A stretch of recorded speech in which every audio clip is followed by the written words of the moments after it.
আসসালামু আলাইকুম। আশা করছি তোমরা ভালো আছো। আজকে আমাদের ক্লাস হলো যে মাছ সংরক্ষণ বলতে কি বুঝো, মাছ সংরক্ষণের প্রয়োজনীয়তা কি এবং মাছ পচনের লক্ষণ। আমরা ছোট প্রশ্ন তো এই পয়েন্ট থেকে বা এই টপিকস থেকে খুব বড় প্রশ্ন আসবে না, তাই আমরা এটা দুইটা প্রশ্ন একসাথে রিলেট করে পড়াচ্ছি। মাছ সংরক্ষণ বলতে কি বুঝো, সবার আগের কথা হলো স্যার যে কোনো কিছু সংরক্ষণ মানে হলো তাকে পচতে না দেওয়া, অর্থাৎ মাছের পচন রোধ করে, মাছের পচন রোধ করে দীর্ঘদিন খাওয়ার উপযোগী করে রাখাকে, উপযোগী করে রাখাকে কি বলে? করে রাখাকে মাছ সংরক্ষণ বলে বলে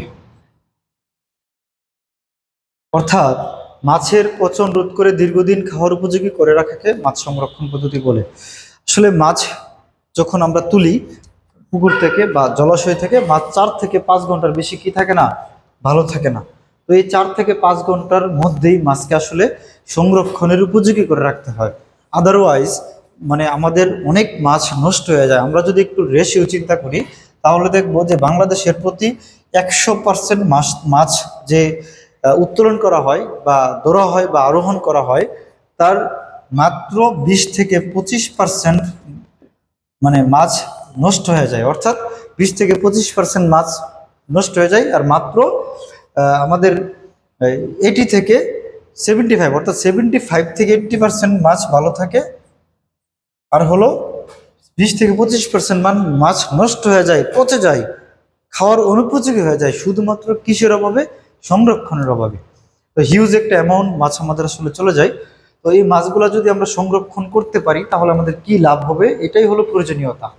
নাম্বার ওয়ান হলো যে সারা বছর ধরে ধরে মাছের চাহিদা পূরণ করা সম্ভব হবে। মাছের কি করা যাবে? চাহিদা পূরণ করা সম্ভব হবে। নাম্বার টু হলো দেশের বাইরে রপ্তানি করা যাবে, ভালো দাম পাওয়া যাবে। আমরা জানি যে আমাদের ইলিশ এবং চিংড়ি দেশের বাইরে রপ্তানি হয় এবং পৃথিবীর উৎপাদিত 86% ইলিশ আমাদের বাংলাদেশে উৎপন্ন হয়, এবং যা জিডিপির 1%। আচ্ছা যাই হোক, আমরা এগুলো অন্য একটা ক্লাসে আলোচনা করব। আর চিংড়িকে তো হোয়াইট গোল্ড বলা হয়। তো এই মাছগুলো আমরা দেশের বাইরে কি করতে পারবো? রপ্তানি করতে পারবো। 3 নাম্বার হলো দেশের বাইরে তো করলাম, কিন্তু দেশের মধ্যেও তো সমস্ত আহ, বাংলাদেশি তো আর মাছ ভালো পাওয়া যায় না।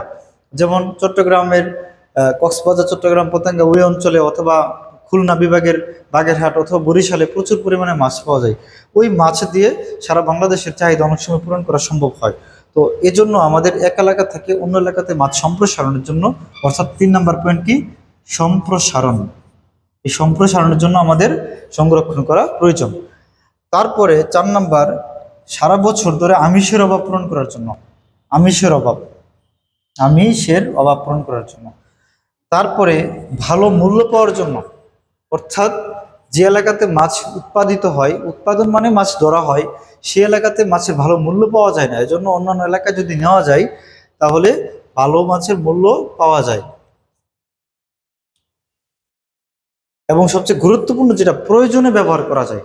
প্রয়োজনে, যেমন ধরুন হঠাৎ করে গ্যাস চলে আসছে বাসায় বা আমাদের খাওয়ার দরকার পড়ছে, তো আমরা যদি সংরক্ষণ করা থাকে মাছ, তাহলে আমরা কি করতে পারবো? সেটা সেটা আমরা খেতে পারবো। হ্যাঁ, তার মানে কথা হলো যে প্রয়োজনে ব্যবহার করার জন্য বা প্রয়োজনে খাওয়ার জন্য, প্রয়োজনে খাওয়ার জন্য। এই তো গুরুত্বপূর্ণ একটি পয়েন্ট বা টপিকস আমরা পড়িয়ে ফেললাম। এখন হলো মাছের পচনের লক্ষণ। আসলে লক্ষণটা কি?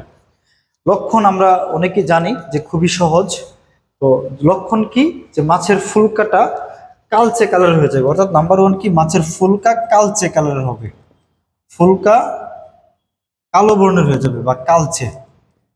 নাম্বার টু হলো মাছ নরম হয়ে যাবে, নরম হবে।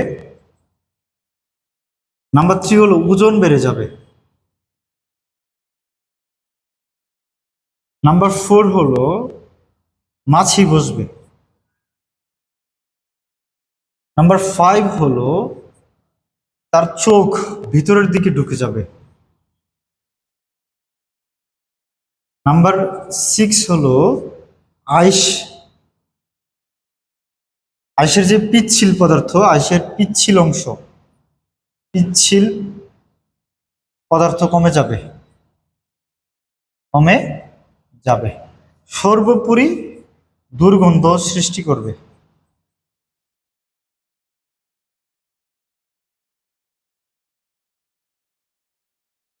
এই তো মোটামুটি আমাদের মাছ সংরক্ষণ এবং মাছ সংরক্ষণের প্রয়োজনীয়তা এবং মাছের যে পচনের লক্ষণ, এগুলো আমরা আশা করছি সবাই বুঝতে পারবো। সবাইকে ধন্যবাদ। আসসালামু আলাইকুম।